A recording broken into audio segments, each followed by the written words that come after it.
বিসমিল্লাহির রহমানির রহিম। Hello everyone, আসসালামু আলাইকুম। সবাই কেমন আছেন? আশা করছি দেশ ও দেশের বাইরে, কাছে কিংবা দূরে, যে যেখান থেকে আজকের এই ভিডিওটা দেখছেন বা দেখবেন, আশা করছি আল্লাহর রহমতে সবাই ভালো আছেন। আলহামদুলিল্লাহ, আমরাও সবাই ভালো আছি। আমি অথয়ের আম্মু, ব্লগার অথয় আম্মু ইউটিউব চ্যানেলে আপনাদের সবাইকে স্বাগত জানাচ্ছি আরও একটা নতুন ভিডিও দেখার জন্য। আশা করছি বরাবরের মতো আজকের ভিডিওটা আপনাদের কাছে একটু হলেও ভালো লাগবে। অনুরোধ করছি একটা লাইক দিয়ে সম্পূর্ণ ভিডিওর সঙ্গে থাকুন। এখানে এই তো মাগরিবের আজানের পর নামাজ শেষে পাউরুটি বানানোর প্রস্তুতি চলছে, সেটা আপনাদের সাথে শেয়ার করছি। আসলে অনেক দিন যাবৎ ভাবছি, ইউটিউবে ভিডিও দেখেছিলাম একটা, যে গ্যাসের চুলায় পাউরুটি বানানো খুব সহজ। তো ভাবছি যে বাচ্চাদের জন্য একদিন বানানোর ট্রাই করব, দেখব যে কেমন হয়। তো অবশেষে সেই ইউটিউবের ভিডিও দেখেই বানিয়েছিলাম। তো অভিজ্ঞতা মোটামুটি ভালোই ছিল বানানোর। পাউরুটি মোটামুটি বানানো হয়েছে, অতটা পারফেক্টভাবে হয় নাই। তো আমি কিন্তু এখানে কুসুম গরম দুধ নিয়েছিলাম, সাথে 1 চামচ ইস্ট, লবণ আর হচ্ছে একটা ডিম, আর এই তো 3 চামচ আটা নিচ্ছি। তবে এই যে এইখানে আমি আটাটা নিচ্ছি, আটাটা তো আমি মেপে নেই নাই, আন্দাজ করে নিয়েছি। হয়তো আটার পরিমাণটা একটু বেশি হয়েছিল, যার জন্যই সমস্যাটা হয়েছে। আসলে আমি জানি না সঠিক, তবে যে আপুরা রেসিপি শেয়ার করে চ্যানেলে, হয়তো সেই আপুরা বলতে পারবে, যেহেতু রেসিপি সম্বন্ধে আমার তেমন কোনো ধারণা নেই। তো আটার ডোটা মেখে আমি কিন্তু এখানে 1 ঘন্টার মতো রেস্টে রেখেছিলাম। এই তো এখন ওই যে দেখেন একেবারে অন্ধকার হয়ে যাচ্ছে অবস্থা চারপাশটা। তো এরপর এদিক থেকে পাউরুটি যে আমি সেঁকে নিব যে প্লেটটায় করে, সেটা রেডি করছি। তো কাগজটা কিন্তু আমি চাইলে গোল করেও কাটতে পারতাম, তো সেটা আর করিনি। ইচ্ছে করি অত কিছু করতে মন চাইছে না। তো একটা পেপার নিয়ে আমি প্লেটের উপর তেল মাখিয়ে রেখেছি।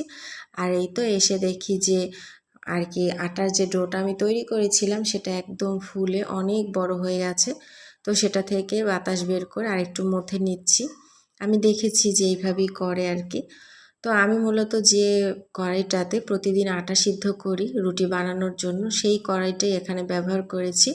আপনারা হয়তো ভাববেন যে আমি একটা ছোট বাটি বা অন্য কোনো বাটিও ব্যবহার করতে পারতাম। তো আমি যেহেতু একটু পরেই আবার এই আটা সিদ্ধ করবো এই কড়াইটাতে, তো এই জন্যই একটা কড়াই মেখেছি, আর একটা মাখা হয় নাই, আরেকটা নিয়ে নেই। তো এটা দেখে আবার কেউ কিছু মনে করবেন না প্লিজ। আসলে আমি না মাঝে মাঝে পাল্টাতে ইচ্ছে করে না। আমার মনে হয় যে আমি যেভাবে বাসায় কাজগুলো করি সেভাবে আপনাদের সাথে শেয়ার করি। আপনাদেরকে দেখাবো বলে বা আপনাদের সাথে শেয়ার করব বলে স্পেশালভাবে কিছু করতে মন চায় না। আমি যেরকম আমি সেরকম। তো এই তো এখানে কিন্তু আমি 6টা ডো তৈরি করেছি। 6টা না, মনে হয় 5টা ডো তৈরি করে নিয়েছি। তো এরপর এটাকে উল্টে পাল্টে আমি সুন্দর মতো গোল করে নিচ্ছি। উপরের যে ইটা ময়দাটা, সেটা আমি মুড়িয়ে ভেতরে ঢুকিয়ে দিয়ে এই তো 6টাই করেছি। তো এখন এই 6টা আমি সুন্দরভাবে প্লেটে সাজিয়ে নিচ্ছি। ওই দিক থেকে এটা কিন্তু আমি প্যানের মধ্যে দেব, যে নতুন একটা কড়াই এনেছিল অনেক দিন আগে, সেই কড়াইটার মধ্যে দিয়েই হচ্ছে এগুলোকে ভাজবো। তো দেখতে দেখুন যে কত ছোট ছোট আকারে নিয়েছি আমি, তবে এটা পরে ফুলে বেশ অনেকটা বড় আকারের হয়েছে। তো আমি ভাবতেই পারিনি যে মোটামুটি ভালোই হবে। তো আমি প্রথমে ভেবেছিলাম যে এটা কিন্তু মনে হয় খাওয়াই যাবে না, ফেলে দেওয়াও লাগতে পারে। বাচ্চাদেরকে বলেছি যে যদি ভালো হয় তাহলে তো খাওয়া যাবে, আর যদি ভালো না হয় তাহলে তো ফেলে দেব।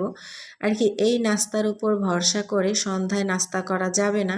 এটা পারফেক্ট হয় কি হয় না এ বিষয়ে আমার সন্দেহ আছে।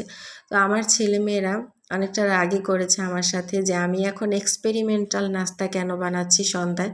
ওদের তো এখন খিদা পাইছে। তো এই দিক থেকে আমি আপনাদের ভাইয়াকে আবার ফোন করে বলে দিয়েছি যে সে আসবে কখন, জিজ্ঞেস করেছি। সে বলেছে আমি 1 ঘন্টার মধ্যে আসব। তো তার মানে সে আসতে আসতে 7:30 বাজবে। তো বলে দিয়েছি যে 7:30 বাজলে বাসায় আসার সময় আজকে একটু পুরি নিয়ে এসো বাচ্চাদের জন্য।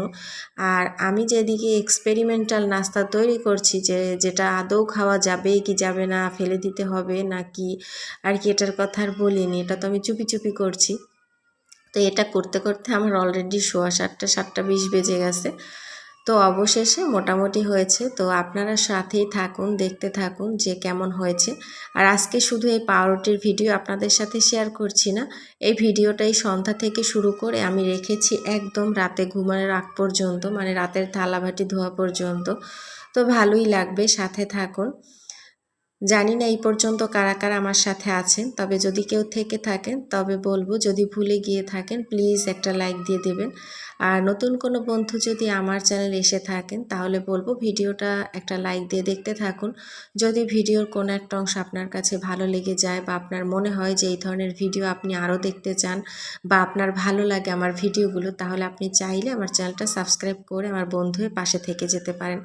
আর অবশ্যই চ্যানেলটা সাবস্ক্রাইব করার সময় পাশে থাকা বেল আইকনের অল অপশনটা সিলেক্ট করে রাখবেন। এতে করে আমি ভিডিও ছাড়া মাত্র নোটিফিকেশন আপনার কাছে পৌঁছে যাবে আর আপনি আপনার সময় সুযোগ বুঝে ভিডিওটা দেখে নিতে পারবেন। এই তো ফাইনালি কিন্তু আমার পাউরুটি হয়ে গেছে। তো এই তো দেখুন, প্লেটটা এত গরম আমি ধরতে পারছি না। তো পাউরুটিগুলো ফুলে ফুলে কত বড় হয়েছে। কালারটা তেমন একটা আসেনি, যেহেতু এটা গ্যাসের চুলায় রান্না করেছি, আর এই জন্যই মূলত কালারটা আসেনি। আর কি উপর থেকে কুসুমের যে কালারটা হলুদ হলুদ ওটাই আসে, তবে এটা কিন্তু কাঁচা নেই, একদম পারফেক্ট হয়েছে। আর নিচের অংশটা কেন জানি না আর কি একদম ক্রিস্পি হয়ে গেছে। তবে প্রথম অবস্থায় কিন্তু নরম তুলতুলে ছিল, ভেতরটা কিন্তু ভালোই ফ্লাফি হয়েছে। তবে আস্তে আস্তে যখন এটা জুড়িয়ে গেছে, মানে ঠান্ডা হয়ে গেছে, তখন কিন্তু এটা নিচের অংশেরটা ক্রিস্পি হয়ে গেছে। তো ফেলে দেইনি, আমরা সবাই খেয়েছি। এটা দিয়ে সকালে নাস্তা করেছিলাম, রাতে আর খাওয়া হয়নি। তো এরা আমি আপনাদের সাথে একটা ছিঁড়ে আর কি শেয়ার করছি যে এটার অবস্থা কী আর ভেতর অংশটা কেমন হয়েছে। তো ওইভাবেই রেখে দিয়েছিলাম, প্রচণ্ড গরম ছিল। এই ফাঁকে আপনাদের ভাইয়া বাজার থেকে আসার সময় পুরি আর ডাল আর সাথে হচ্ছে আর কি আলুর চপ এগুলো নিয়ে এসেছিল। তো অনেক দিন পর, বেশ অনেক দিন পর এই বাজারের খাবার দিয়ে সন্ধ্যার নাস্তা করছি। তো খুব এক্সাইটেড, বাচ্চারা এখন প্রচণ্ড ক্ষুধার্ত, খিদা পেয়েছে আর কি, ওরা এখন খাবে। তো চটজলদি আমি বেড়েও নিলাম আর সাথে আপনাদের সাথে একটু শেয়ার করার জন্য একটু ভিডিও ক্লিপ নিলাম। তো টেবিলের কালারটা যেহেতু হলুদ, ডালের কালারও হলুদ, পুরির কালারও হলুদ, আর কি সব হলুদ মিলিয়ে একাকার হয়ে গেছে। আর এখানে এ মাসের বাজার এনেছে টুকটাক, তো সেটাও একটু আপনাদের সাথে শেয়ার করছি। এখানে ছিল টিস্যু, বল সাবান, চানাচুর, ভিমবার, চা পাতা। আর আপনাদের সাথে কী বা বলবো, আসলে গত মাসে একটু বেহিসেবে খরচ করার কারণে এই মাসের সব কিছু বাজার আর কি আমার সময়ের আগেই ফুরিয়ে গিয়েছিল। তো আপনাদের ভাইয়া টুকটাক করে সেই 20 দিন 15 দিন থেকে আর কি গত মাসের একটা একটা দুইটা জিনিস আনতে শুরু করেছে। যেদিন আর কি টাকা ছিল সেদিন এনেছে। তো এই জন্য বাজারগুলো একসাথে আর আপনাদের সাথে শেয়ার করা হয়নি। তো ফাইনালি এই কয়টা বাজার সেই 2-3 দিন আর কি যাবত আমি বলতেছি যে লাগবে, কিন্তু টাকা ছিল না, তো গতকালকে নিয়ে এসেছে। তো সেটা একটু আপনাদের সাথে শেয়ার করলাম। এরপর অফ ক্যামেরায় কিন্তু খাওয়া টাওয়া সব শেষ, এখন আমি টেবিল পরিষ্কার করে নিচ্ছি। আর এখন বাজে হচ্ছে রাত 11টা। তো এই তো টেবিলটা পরিষ্কার করে এখন আমি গুছিয়ে থালাবাটি ধোয়ার জন্য প্রস্তুতি নিচ্ছি আর কি। থালাবাটি ধুয়ে তারপর তো চলে যাব রুমে। তো এখানে কিন্তু ফাঁকে আমি আরও একটা কাজ করেছি, যেটা আপনাদের সাথে শেয়ার করা হয়নি। আসলে আমি গতকালকে ভিডিওতে আপনারা দেখেছিলেন যে সকালে আমি মুরগির মাংস বের করেছিলাম, রোল বানাবো এই জন্য। তো সেই মুরগির মাংসটুকু দিয়ে আমি কিন্তু রোলের যে পুরটা সেটাও বানিয়ে নিয়েছি। সেটা আর আপনাদের সাথে শেয়ার করিনি, কারণ এটা আমি একটা ভিডিওতে আপনাদের সাথে শেয়ার করেছিলাম রেসিপির মতো আর কি রোলের। তো সেই জন্য পুরটা আর কি বানানো আর শেয়ার করিনি। এই তো এটা সন্ধ্যায় বানিয়েছিলাম, এতক্ষণে একদম ঠান্ডা হয়ে গেছে। এখন এটা ঢাকনা দিয়ে হচ্ছে যে আমি ফ্রিজে রেখে দেব। তো আর কি সময় সুযোগ করে রোলটা বানিয়ে নেব। আজকে তো অনেক ঝামেলা করেছি, পাগলামি অনেক কিছু হয়েছে, তো এখন আর করব না, এখন রাত অনেক বেজে গেছে।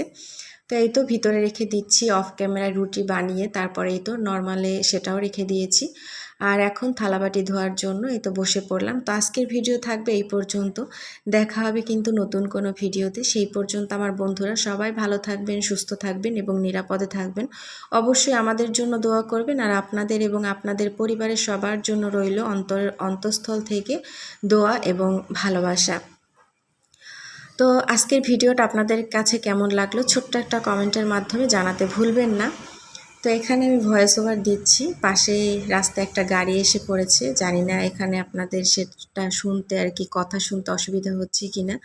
তো প্লিজ ক্ষমা সুন্দর দৃষ্টিতে দেখবেন। ভিডিও সম্পর্কিত মতামত অবশ্যই কমেন্ট সেকশনে এসে বলবেন। আর আমি আপনাদের সাথে নতুন একটা ভিডিও নিয়ে আসবো ইনশাল্লাহ আগামীকাল। ভালো থাকবেন। আসসালামু আলাইকুম। আল্লাহ হাফিজ।